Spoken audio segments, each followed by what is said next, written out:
Comúnmente, hermanos, nosotros hemos escuchado esa famosa pregunta: ¿qué puedo hacer para ir al cielo? ¿Qué necesito hacer para ir al cielo? En algún momento le preguntaron eso al apóstol Pablo cuando estaba en la cárcel en Filipo, y el carcelero le dijo: ¿qué puedo hacer para ser salvo?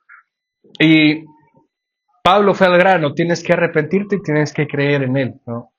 Y eso es lo que realmente predicamos, hermano. No hay una estrategia de punto uno, punto dos, punto tres. No, tú tienes que arrepentirte, tienes que creer en Jesús como Señor y Salvador de tu vida.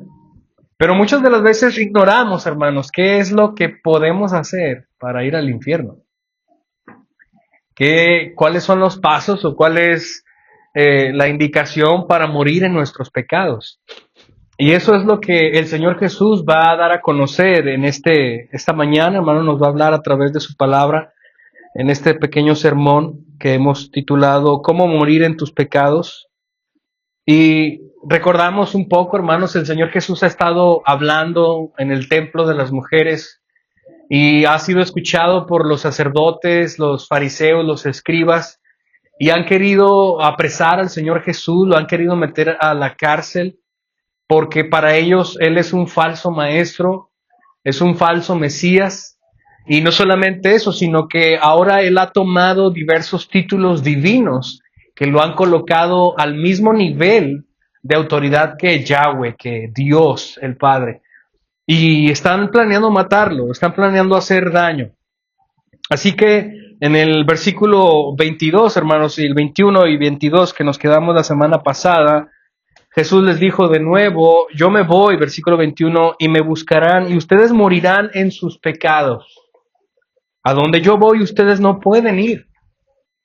Lo que el Señor termina en nuestro sermón del domingo pasado es que hay tanta incredulidad en las personas que están escuchando esto y que han programado, que han planeado arrestar al Señor Jesús, que el Señor Jesús anticipa dos cosas que van a suceder. El versículo 21 nos da una anticipación de lo que va a suceder. La primera es que el Señor va a morir.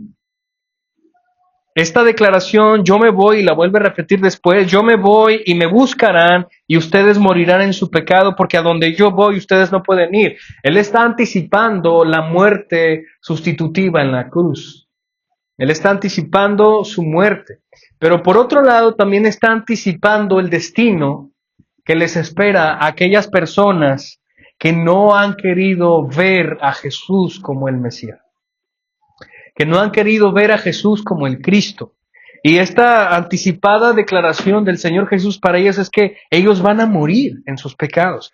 Si ustedes recuerdan, cuando predicamos en el sermón del pan de vida, la declaración enfática del Señor Jesús en varias ocasiones, Él dijo que cualquiera que coma del pan que es Él y que bebiera su sangre, en un sentido metafórico, hermanos, no literal, iban a tener vida. ¿Recuerdan esa declaración? Iban a tener vida en Él para siempre, y no solamente en la eternidad, sino que cuando ellos mueran físicamente, el Señor los iba a resucitar.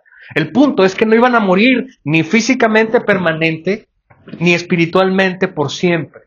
Así que iban a tener vida eterna, iban a ser resucitados, pero aquellos que comieran el pan de vida. ¿Qué diferencia hay, hermanos, en probar y en comer? ¿Cuál es la gran diferencia, hermanos? La gran diferencia de probar y de comer es que no pasan las mismas cosas.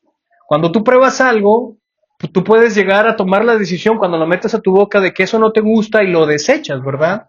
¿Te ha pasado cuando comes espinacas, cuando comes nopales, cuando comes un alimento que no te gusta? Más los niños hacen eso, ¿no? Cuando le das verduras y lo prueban y lo sacan de su boca, lo desechan, lo prueban, pero no lo quieren. Pero comer es distinto, hermanos. Comer es masticarlo, probarlo y tragarlo. Hacerlo tuyo. En otras palabras, lo que está aplicando aquí el Señor es que aquellos que crean que Él es el Hijo de Dios, que Él es el Mesías, que Él es el pan de vida, que Él es el verdadero Cristo, no iban a morir. Pero lo que el Señor anticipa es que ellos van a morir. Versículo 22. Por eso los judíos decían: ¿acaso se va a suicidar? Puesto que dice: a donde voy yo, ustedes no pueden ir.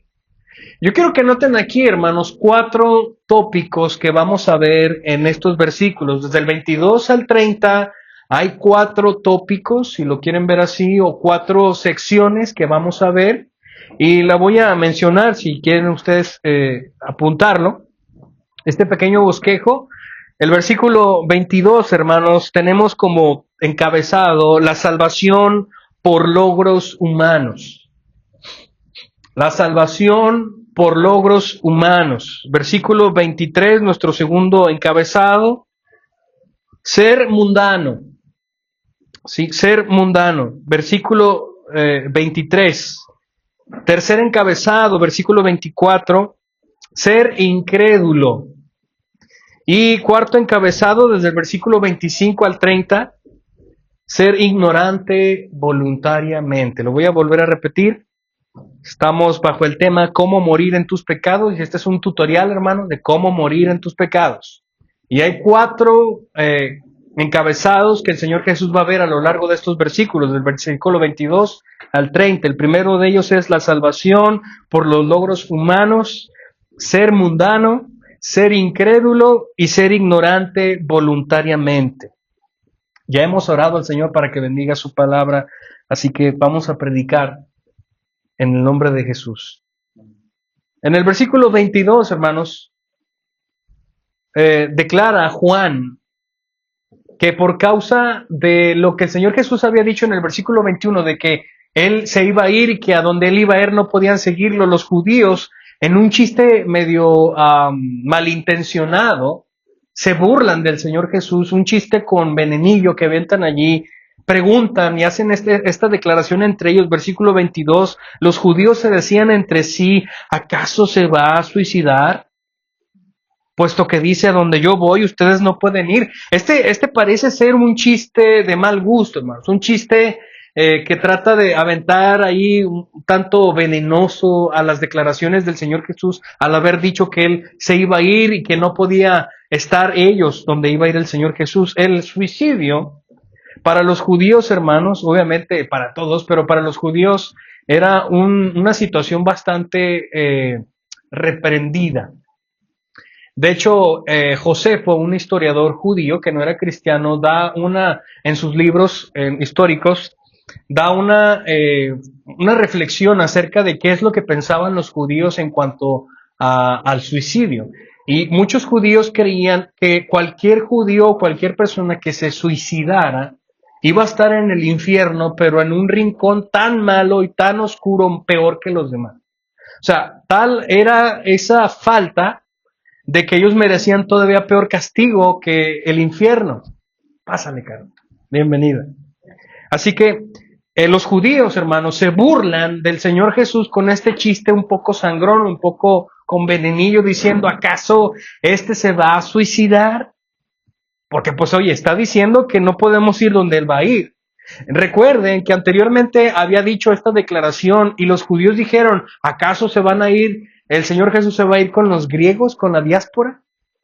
Con los griegos, hermanos, recuerden que los judíos se creen la coca del desierto, se creen los salvos, se creen el pueblo escogido de Dios, y claro, lo fue desde un principio, pero por una razón.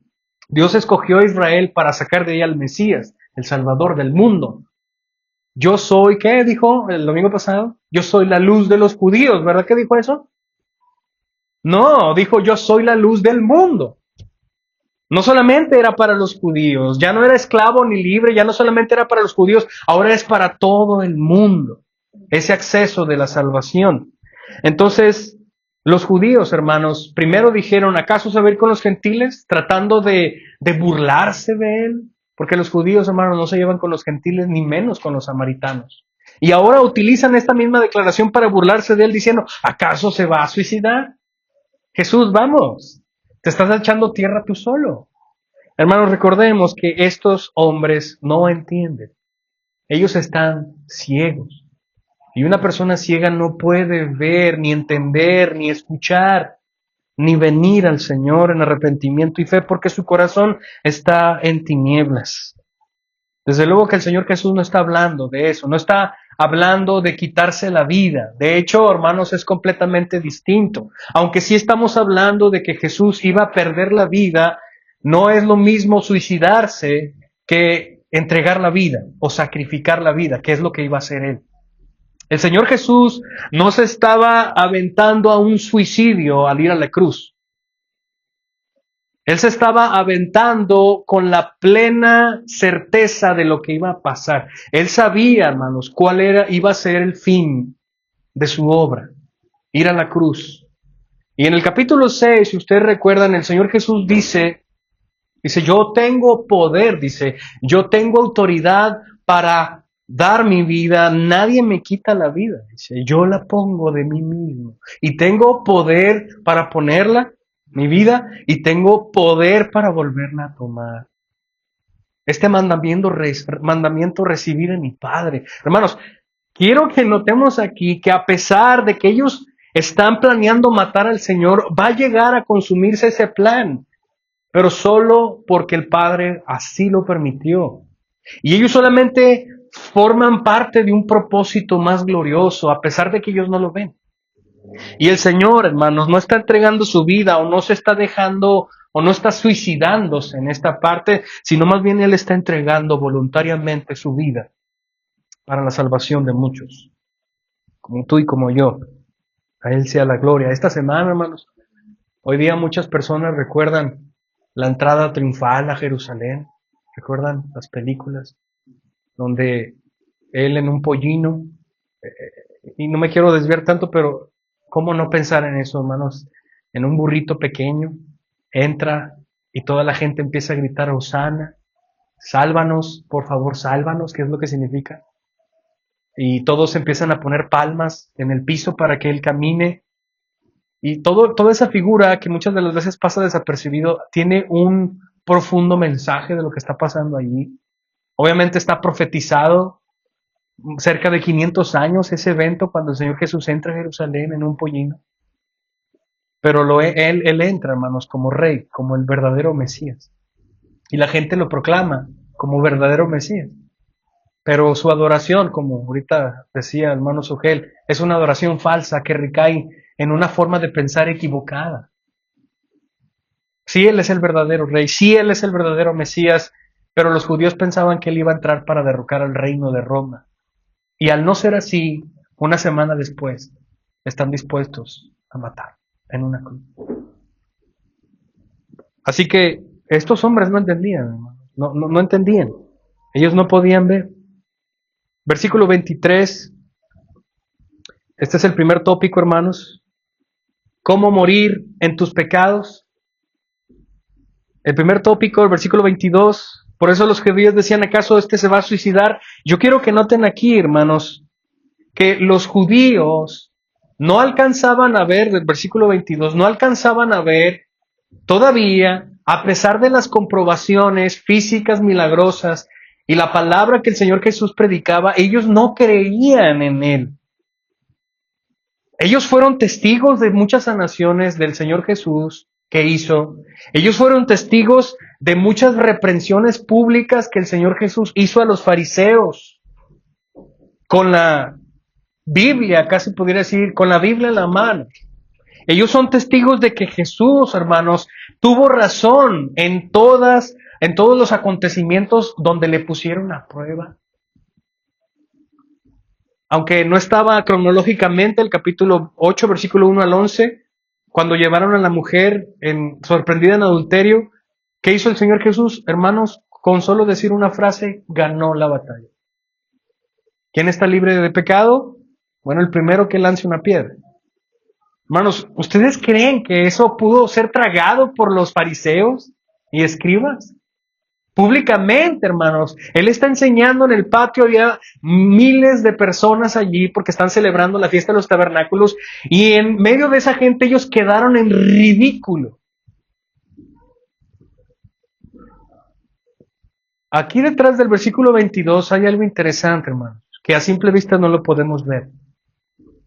Y lo que debemos alcanzar a ver es que la cosmovisión o la forma de ver la vida de un judío y específicamente de un fariseo y un sacerdote, es que ellos merecían la salvación porque ellos se creían demasiado buenos por haber cumplido la ley. Detrás de este pasaje, detrás de este acontecimiento y el contexto general de todo este capítulo 8 y de lo que hemos visto de los fariseos y saduceos y escribas, es que ellos se sienten con el derecho de ser salvados porque ellos se ven a sí mismos como irreprensibles, que cumplen la ley de Jehová a la perfección y ellos merecen ser salvados. Y esto es la lógica antibíblica, hermanos, de muchas personas que creen que van a ir al cielo porque se portan bien. En una ocasión, ya ven que hoy día salen a entrevistar a las calles, hay muchos que hacen videos que salen a entrevistar a las calles y un cristiano sale a la calle, un creyente, y conversa con dos jóvenes, una de ellas es católica romana y la otra dice ser cristiana evangélica, y le pregunta a la católica romana y le dice, tú si mueres ahorita, ¿dónde vas a ir? Y dice, bueno, yo voy a ir al cielo. ¿Por qué crees eso? Dice, porque he puesto mi fe en Jesús. Y de hecho hasta yo me sorprendí que un católico romano haya dicho eso. Y después me puse la mano de vergüenza en la cara cuando le preguntó lo mismo a la joven evangélica cristiana. Y le pregunta lo mismo y ella responde, yo voy a ir al cielo porque creo que me he portado bien. Hermanos, el problema más grande que tenemos tú y yo es buscar gloria y ser merecedores por nuestras obras. Yo hice esto, merezco esto. Somos especialistas, expertos, excelentes en reclamar nuestros derechos.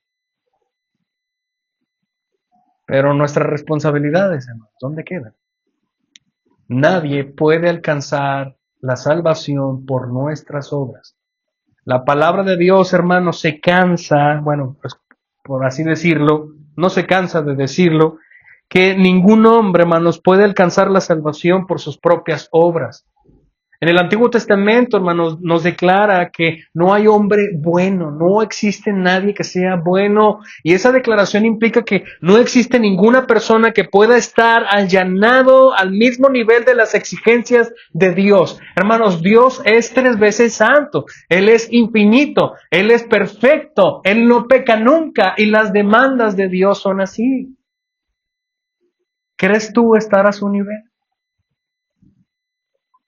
Hermano, mientras yo predico aquí, créanme que en algún momento va a haber un detalle en mi cabeza, algo puede salir mal, yo puedo decir algo mal, puedo equivocarme, puedo pecar.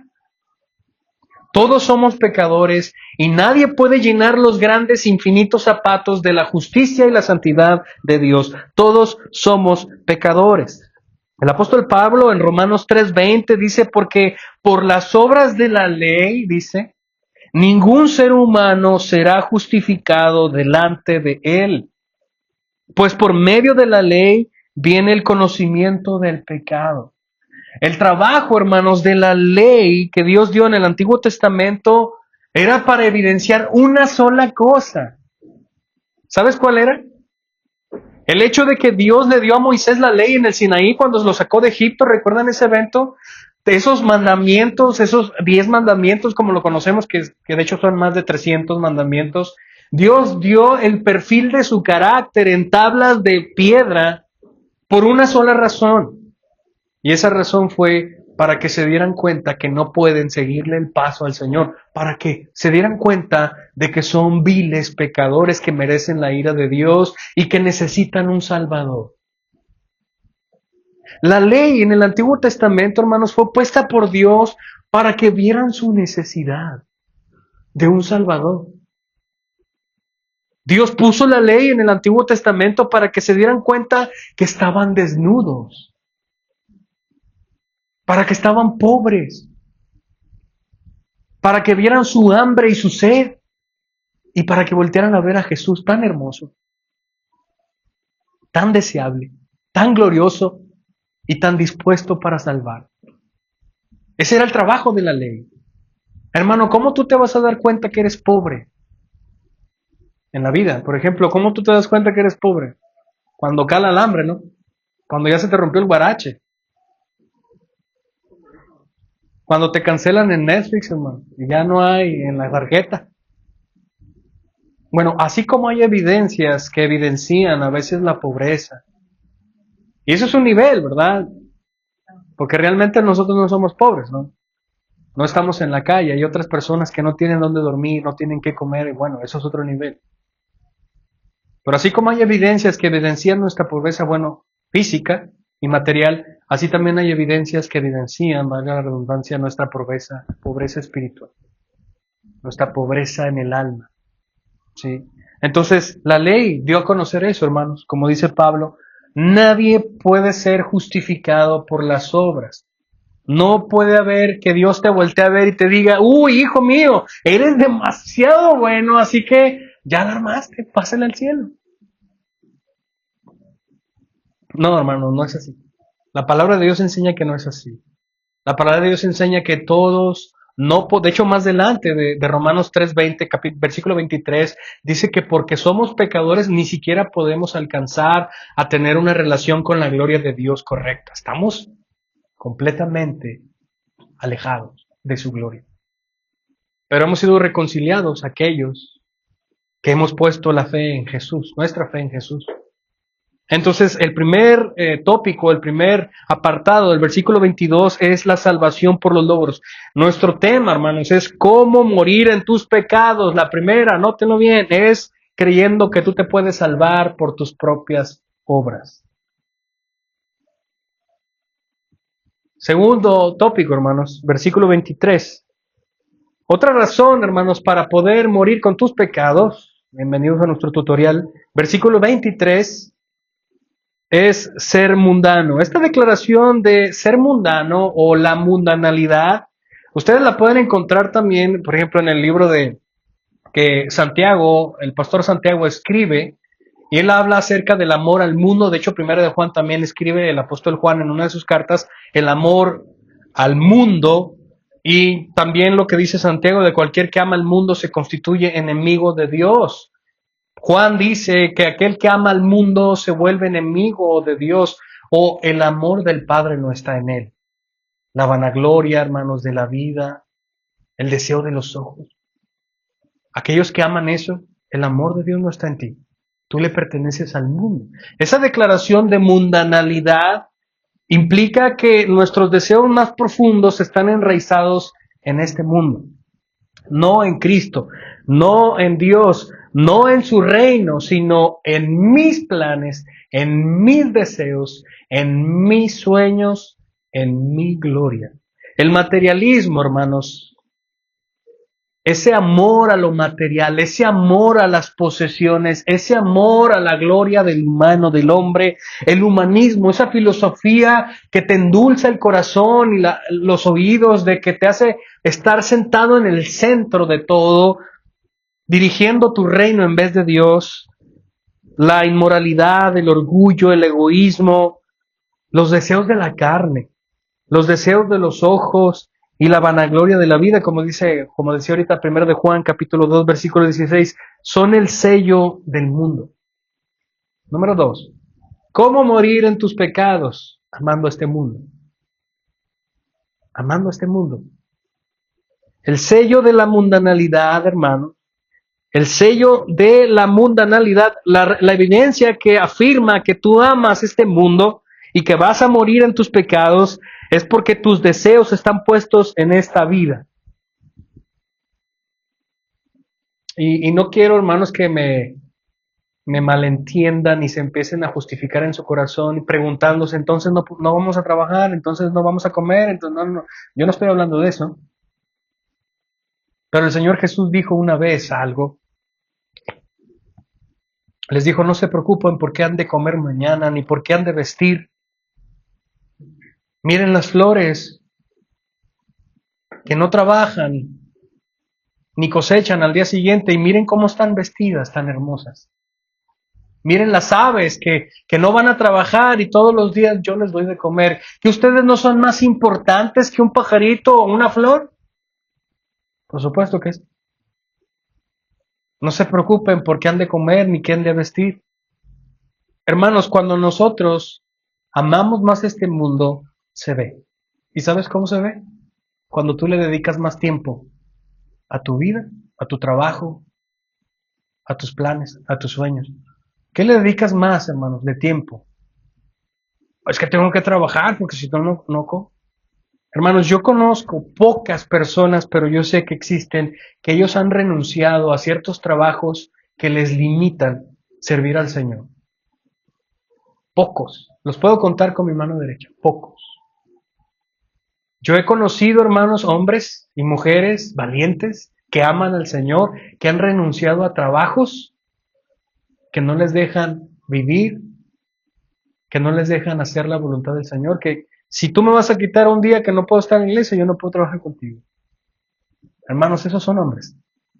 Verdaderos hombres y verdaderas mujeres. Y mucha gente podrá decir, bueno, estás exagerando. No, hermanos, es que este es el cristianismo radical.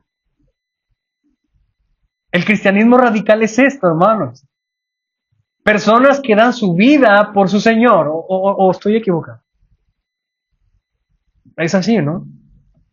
Pedro le dijo al Señor Jesús, Maestro, nosotros dejamos todo por ti. Dejamos esposa, dejamos casa por ti. ¿Qué vamos a ganar? Y el Señor que le dijo, ustedes se van a sentar nada más y nada menos que a mi izquierda y a mi derecha para juzgar a las naciones. Uf, con eso. Yo creo que ni siquiera lo entendieron. Pero nuestra vida no está aquí en este mundo. ¿Cómo morir en tus pecados? ¿A qué le dedicas más tiempo?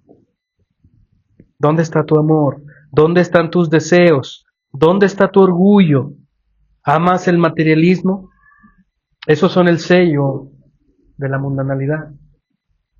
Ora a Dios y pídele que te deje ver y que te dé más amor por Él, por su palabra, por el ministerio que deberías estar ejerciendo en la iglesia, que no lo haces tal vez.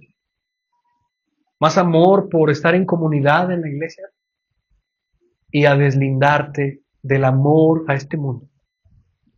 Número 3.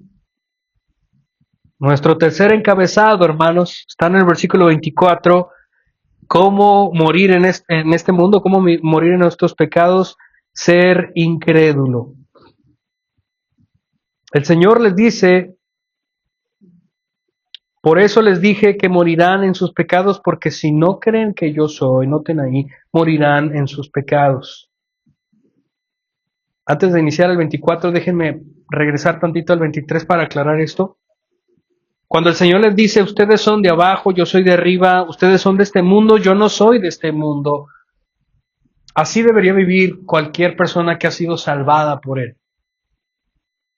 Hermanos, tenemos que trabajar como hombres por el sustento de nuestras esposas, sí, pero no darle el corazón a nuestro trabajo, porque nuestro corazón le pertenece a Cristo. Es que me preocupa la vida, sí, hermanos, tenemos que preocuparnos lo que es, no desmedidamente, porque mi Señor es soberano y Él controla las cosas.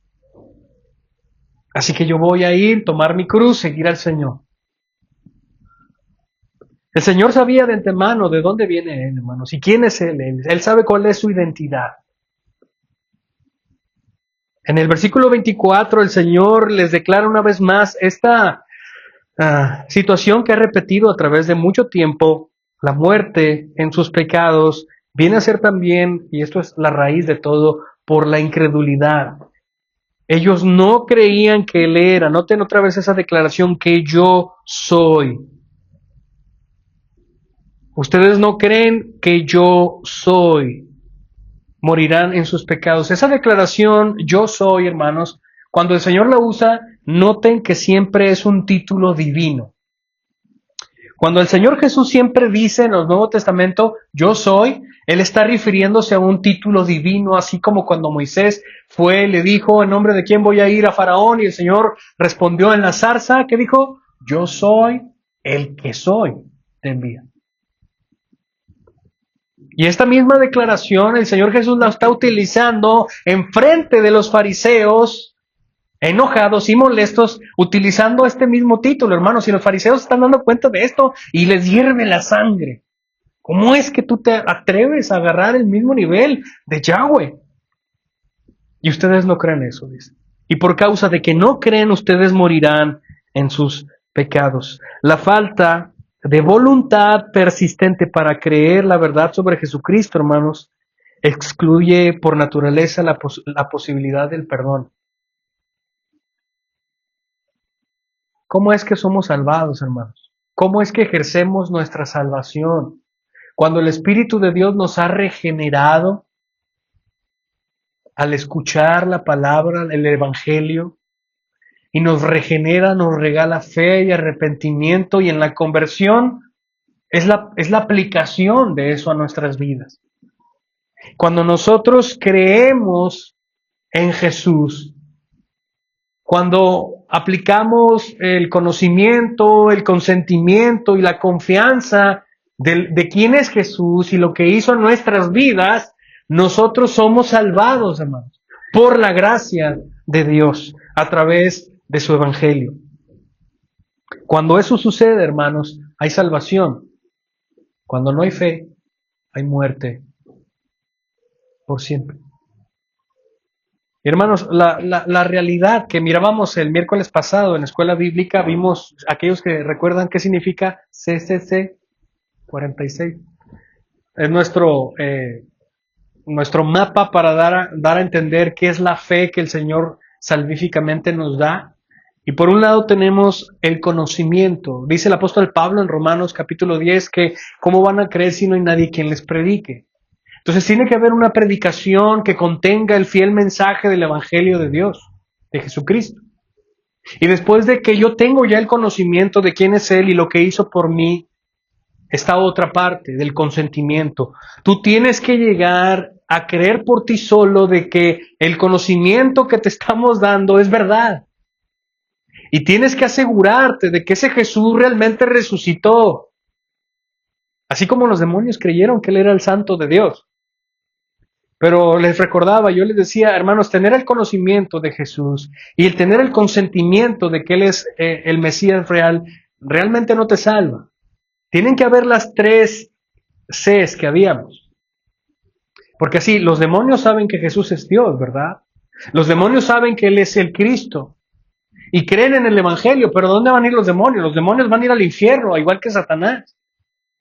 Lo que hace la diferencia es la final, confianza. Tú tienes que depositar toda tu confianza en que Él te puede salvar, no en tus obras, no, en que Él ya pagó y Él puede salvarte de la ira de Dios. Es confiar, hermanos, que Él, no yo, Él va a dar el pago, no yo no puedo. Que un día yo voy a presentarme delante del Dios soberano y tú desnudo y pobre no podrás hacerle frente. ¿Te has puesto a pensar eso?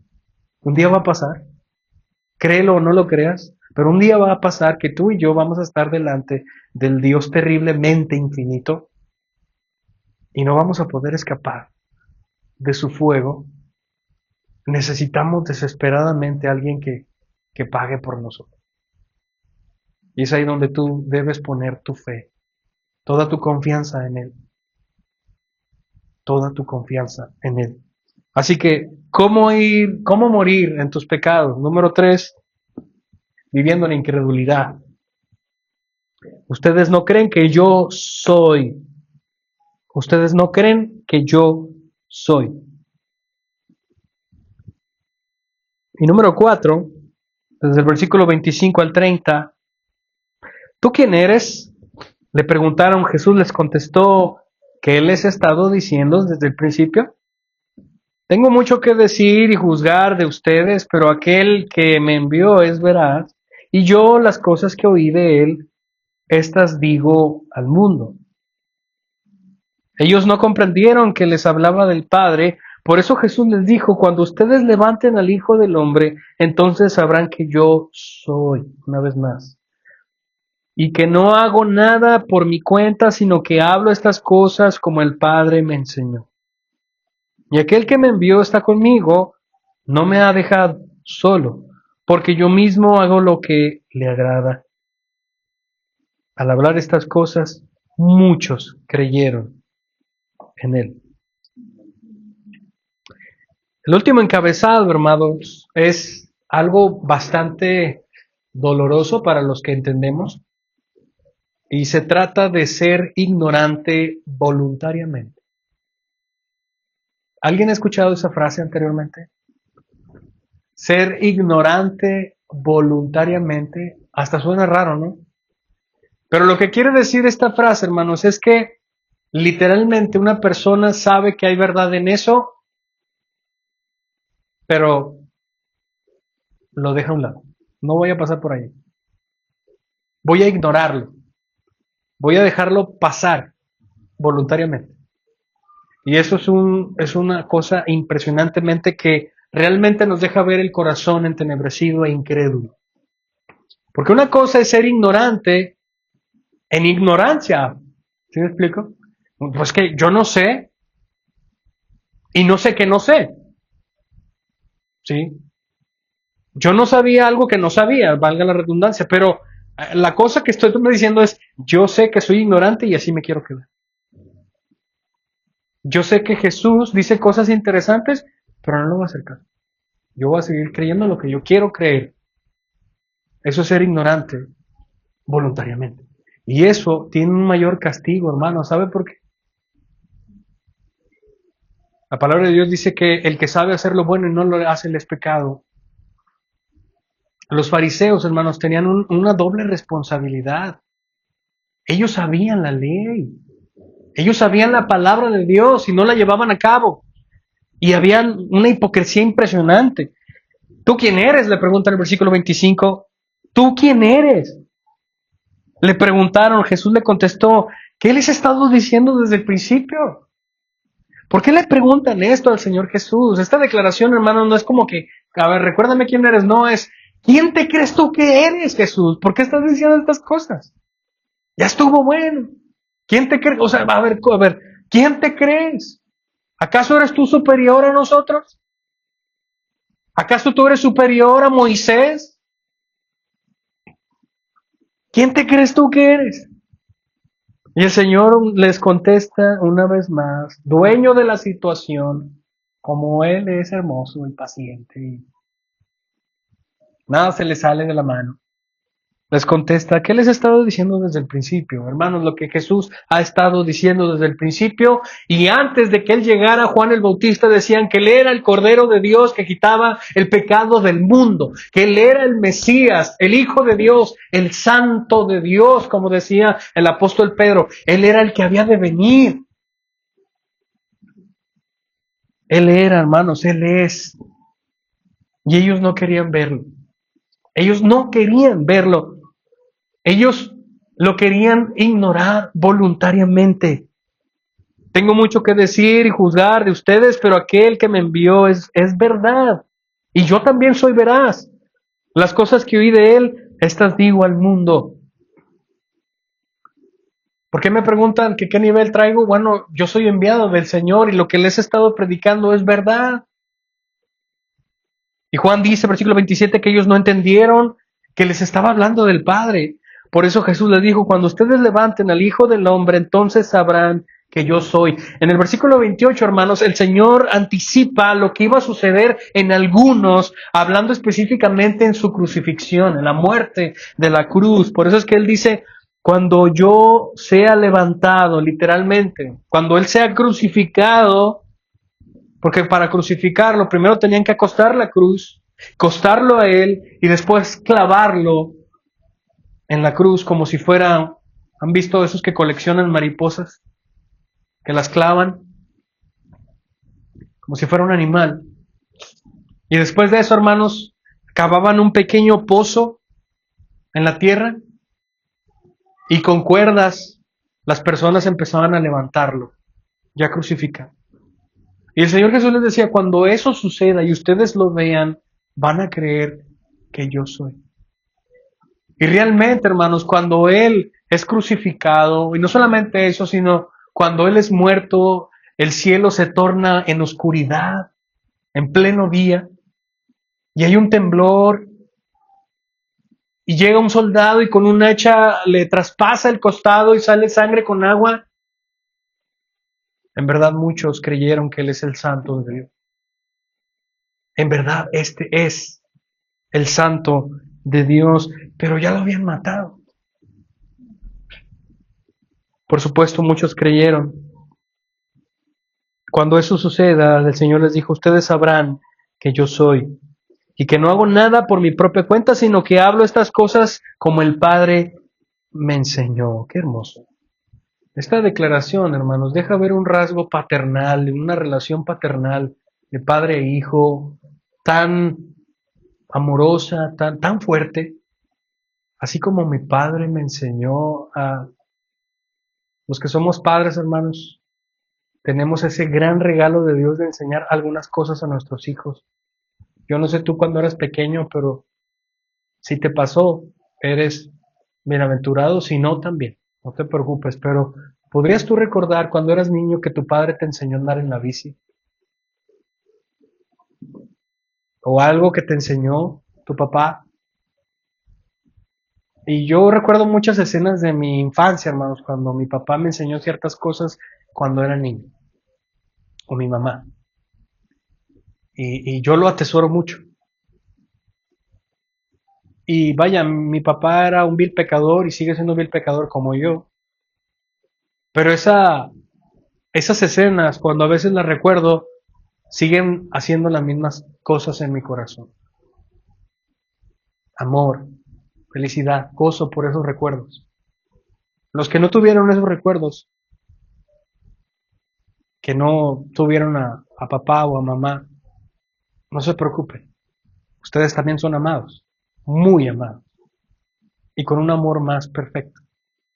Pero lo que recuerda eso, habla de una relación tan limpia, tan hermosa, tan bonita. O cuando tú llegas a ser papá y le enseñas eso a tus hijos, le enseñas a tu hijo a andar en bici, le enseñas a tu hijo a nadar, le enseñas a tu hijo ciertas cosas de la vida, ellos lo atesoran.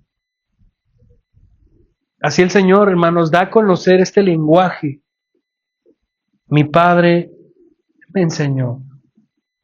Imagina eso, por un momento, que en la eternidad pasada Jesús con su Padre, hermanos, platicando de estas cosas, en mutuo acuerdo, en mutua unidad, unidad perpetua, donde ellos tienen el mismo conocimiento y van a ejecutar las acciones para su gloria y la salvación del mundo. Mi Padre me enseñó. Y aquel que me envió está conmigo. No me ha dejado solo porque yo siempre hago lo que le agrada. Esto es hermoso. El gran deseo de un fiel siervo del Señor, el gran deseo genuino de una persona que ha sido salvada por la gracia de Dios, se centra en la persistencia, en la desesperación constante de hacer lo que le agrada a su Señor. Hermanos, estamos tan necesitados, tan deseosos de cumplir la voluntad de Dios. Si eso es así en tu vida, hermanos, tú has sido salvado. O cuando llega el domingo dicen, ¡ay, es domingo! Quisiera quedarme dormido hasta las 3 de la tarde. Bueno, puede haber domingos así. Pero pesará más el deseo de venir a agradar a tu Padre, a tu Señor. Aquel que me envió está conmigo, no me ha dejado solo porque yo siempre hago lo que le agrada. Al hablar estas cosas, muchos creyeron en él.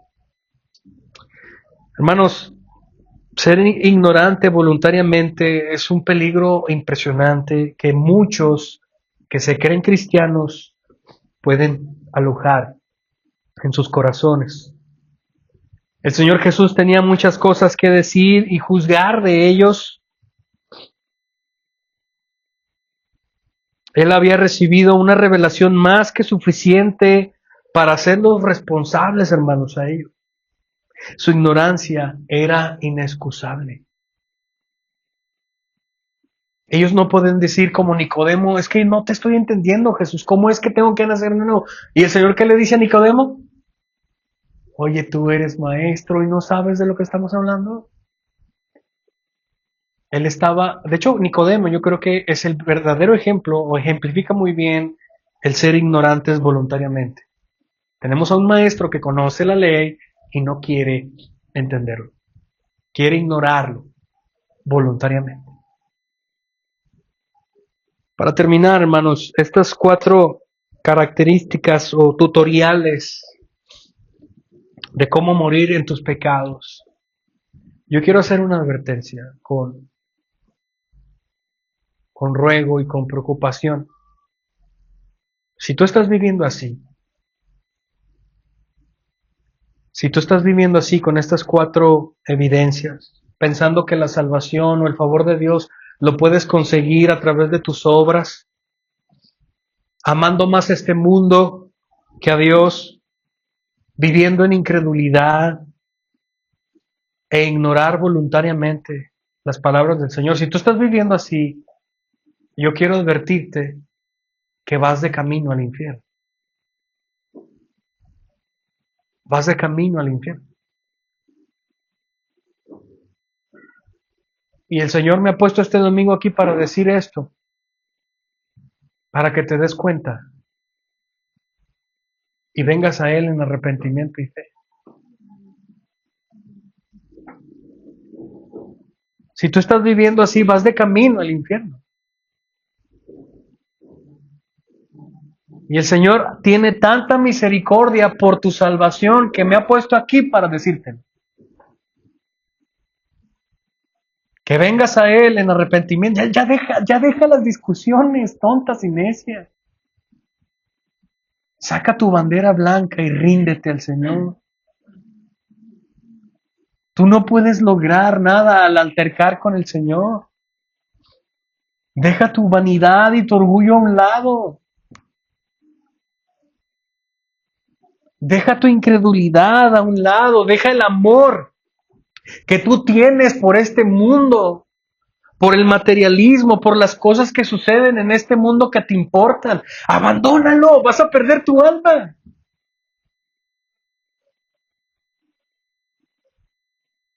El Señor les dijo, si tu ojo te es ocasión de caer, sácalo. Mejor es entrar al reino del Señor sin un ojo que irte todo completo al infierno. ¿Amas más este mundo? Y dices, pastor, es que si yo batallo con este mundo, ¿qué puedo hacer, hermano? Comienza y pide a Dios primero que te dé amor por Él. No puedes servir a 2 señores. Si tú amas más a uno, le vas a servir más a otro. No puedes servir a 2 señores. Renuncia al amor que tú sientes al mundo. Renuncia, aunque te duela, renuncia. Renuncia. Y dedícate a amar al Señor. El amor de Dios o amar a Dios no son sentimientos. No es como la gente piensa de, ay, qué tanto amor yo siento por esta persona. No son sentimientos. El amor verdadero y perfecto son acciones. Son determinación. ¿Ustedes creen que Pablo, al ser asesinado por Cristo, era bien bonito? Y los primeros cristianos en el primer siglo, ser matados por ser cristianos era bien bonito. No, hermanos. Sufrían, era vergonzoso. Les quitaron todo, hasta la vida. El amor es persistente. Como dice Pablo en 1 Corintios 13, el amor es sufrido. ¿Por qué, hermanos? ¿Por qué el verdadero amor sufre? Porque lo entrega todo. Porque lo entrega todo. Si tú echas un vistazo a la cruz donde está ese hombre llorando, desnudo, ensangrentado, no lo vas a ver feliz. Él está llorando y pidiendo perdón por aquellos que lo han clavado en una cruz. Hermanos, cuando Jesús, hoy día que se celebra el Día de Ramos, cuando Jesús entra en Jerusalén en un pollino, Lucas dice más adelante que Jesús lloró. A pesar de que toda la gente estaba gritándole. ¿Sabes por qué Jesús lloró, hermano? Porque Israel no entendía.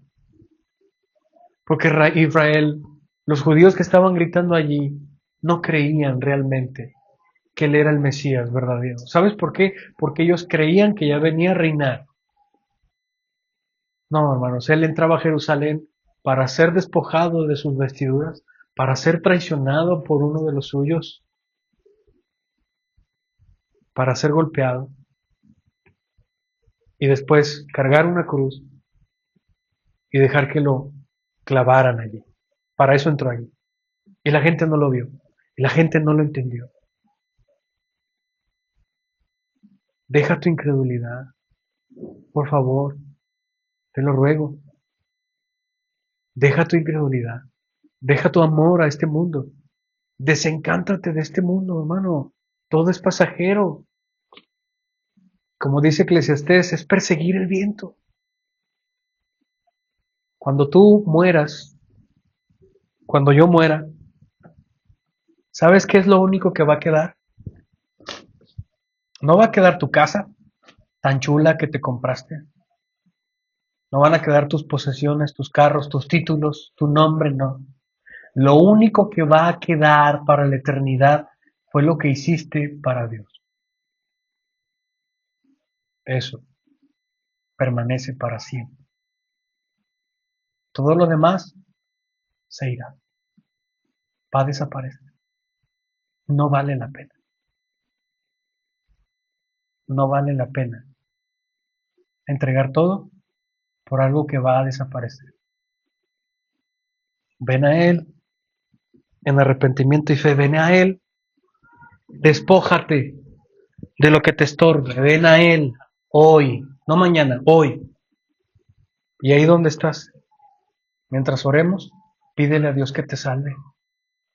Pídele a Dios que te dé arrepentimiento y fe.